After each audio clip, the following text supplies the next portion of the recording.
Today's topic is gluconeogenesis. In this videos, we discuss pathway of gluconeogenesis with regulation and mnemonic for gluconeogenesis with some MCQs. First, we discuss what is gluconeogenesis. So, gluconeogenesis entails production of glucose from substances other than carbohydrates, including lactate, glycerol and certain amino acids. So, gluconeogenesis में glucose का production होता है from the non-carbohydrate sources. Gluconeogenesis mainly liver and kidney में होता है and substrate for gluconeogenesis is lactate, glycerol, propionic acid and certain glycogenic amino acid participates in the gluconeogenesis and form the new glucose. Last video में मैंने discuss किया था कि कोरी cycle में during exercise gluconeogenesis lactic acidosis को prevent करता है और साथ ही साथ ड्यूरिंग एक्सरसाइज मसल को इंस्टेंट एनर्जी प्रोवाइड कराने में हेल्प करता है। लेकिन जब कोई पर्सन स्टार्वेशन कंडीशन में होता है तो उस कंडीशन में जो बॉडी का ग्लाइकोजन है वो पूरी तरह से डिप्लीट हो चुका होता है और इस कंडीशन में कोई भी कार्बोहाइड्रेट सोर्स बॉडी में नहीं रह जाता। तो इस कंडीशन में ब्रेन को ग्लूकोज चाहिए होता है, इसलिए बॉडी में ग्लूकोनियोजेनेसिस प्रोसेस होती है जिसमें नया ग्लूकोज फॉर्म होता है एंड देन ये ग्लूकोज ब्रेन को और अदर ऑर्गन को एनर्जी प्रोवाइड करता है।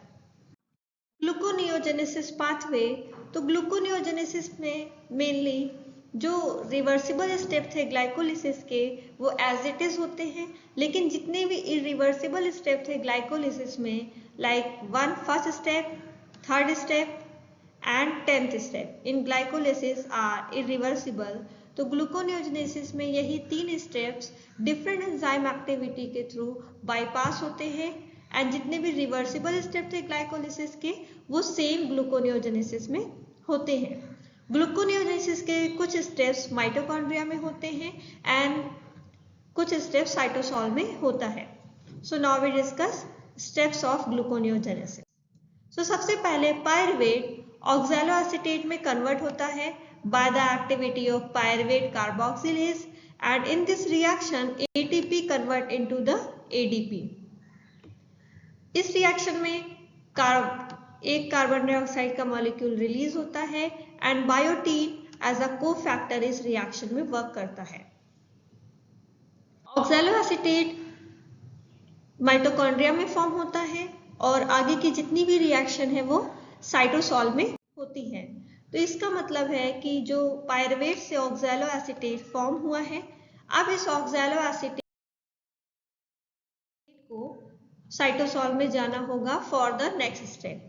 तो ऑक्सैलो एसीटेट इम्परमेबल होता है माइटोकॉन्ड्रियल मेम्ब्रेन के लिए, इसलिए ऑक्सैलो एसीटेट सबसे पहले मैलेट में कन्वर्ट होता है and then oxaloacetate malate के फॉर्म में माइटोकॉन्ड्रिया से साइटोसॉल में ट्रांसफर होता है। देन मैलेट रिकन्वर्ट हो जाता है ऑक्सैलो एसीटेट में by the enzyme malate dehydrogenase.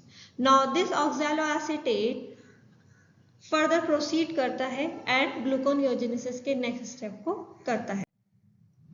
Next step जो कि साइटोसॉल में हो रहा है उसमें ऑक्सैलो एसीटेट कन्वर्ट होता है फॉस्फोइनॉल पायरुवेट में in the presence of the phosphoenol pyruvate carboxykinase enzyme, and in this reaction one carbon dioxide molecule included and GTP convert into the GDP.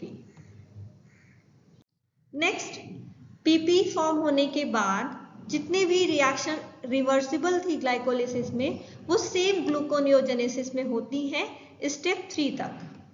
Step 3 में fructose 1,6-bisphosphate in the presence of fructose 1,6-bisphosphatase enzyme fructose 6-phosphate में convert होता है।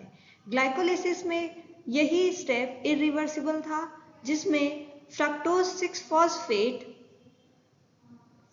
1,6-bisphosphate में convert हो रहा था bye the enzyme फॉस्फोफ्रक्टोकाइनेज, लेकिन gluconeogenesis में इसका रिवर्स होता है और एंजाइम होता है fructose 1,6-bisphosphatase।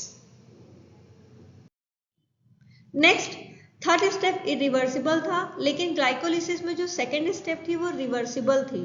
तो ग्लूकोनियोजेनेसिस में भी ये फ्रक्टोज 6 फॉस्फेट से ग्लूकोज 6 फॉस्फेट कन्वर्ट होगा by the enzyme phosphohexoisomerase. Next glucose 6-phosphate is converted into the glucose by the enzyme glucose 6-phosphatase। तो मेनली यहाँ पर 4 एंजाइम वर्क करते हैं ग्लूकोनियोजेनेसिस में, pyruvate carboxylase, phosphoenol pyruvate carboxykinase, fructose 1,6 bisphosphatase and glucose 6 phosphatase.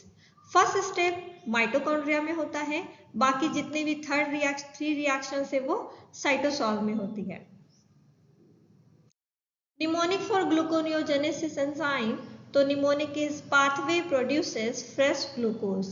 So gluconeogenesis में fresh glucose बनता है, इसलिए ये mnemonic easy होगा for the remember। तो pathway produces fresh glucose, P for pyruvate carboxylase, second P for phosphoenol pyruvate carboxykinase, F for fructose 1,6 bisphosphatase and G for glucose 6 phosphatase। Now the summary of gluconeogenesis in the form of flowchart. तो pyruvate carboxylase convert pyruvate to oxaloacetate in the mitochondria. Next, oxaloacetate convert to the malate and aspartate and transport to the cytosol and then reconverted into the oxaloacetate। Oxaloacetate cytosol में पहुंचने के बाद phosphoenol pyruvate form करता है in the presence of the phosphoenol pyruvate carboxykinase and then जितने भी reversible steps थे glycolysis के वो होते हैं स्टेप 3 तक एंड देन फ्रक्टोज 1,6 बिस्फॉस्फेटेज कन्वर्ट करता है फ्रक्टोज 1,6 बिस्फॉस्फेट को into the fructose 6 phosphate and then fructose 6-phosphate it converted into the glucose 6-phosphate which is reversible step in the glycolysis. Next, glucose 6-phosphatase converts glucose 6-phosphate into the free glucose which is released into the blood. Regulation of gluconeogenesis. So gluconeogenesis during starvation होता है, इसलिए glucagon gluconeogenesis को favour करता है। Gluconeogenesis के main fructose 1,6 bisphosphatase enzyme inhibited by the fructose 2,6 bisphosphatase AMP and activated by the citrate.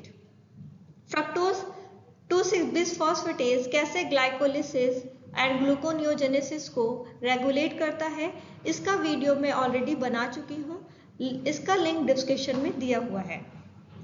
Next, phosphoenol pyruvate carboxykinase and pyruvate carboxylase are inhibited by the ADP and pyruvate carboxylase are activated by the acetyl-CoA. Now, time for MCQs. So, first question is what is primary location of gluconeogenesis in the body? Option is muscles, liver, brain and adipose tissue. Answer is liver. Second question is which of the following is required cofactor for the enzyme pyruvate carboxylase? Option is NADH, biotin, FAD and coenzyme.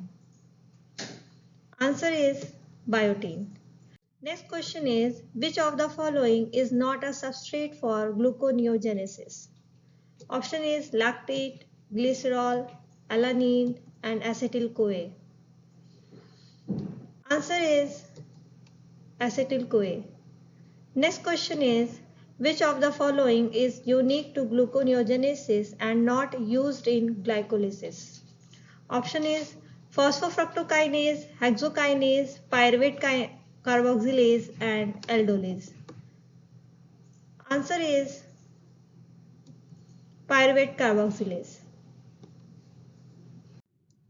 Thank you दोस्तों. If you like my videos, please like, comment and subscribe my channel and related videos links are in description.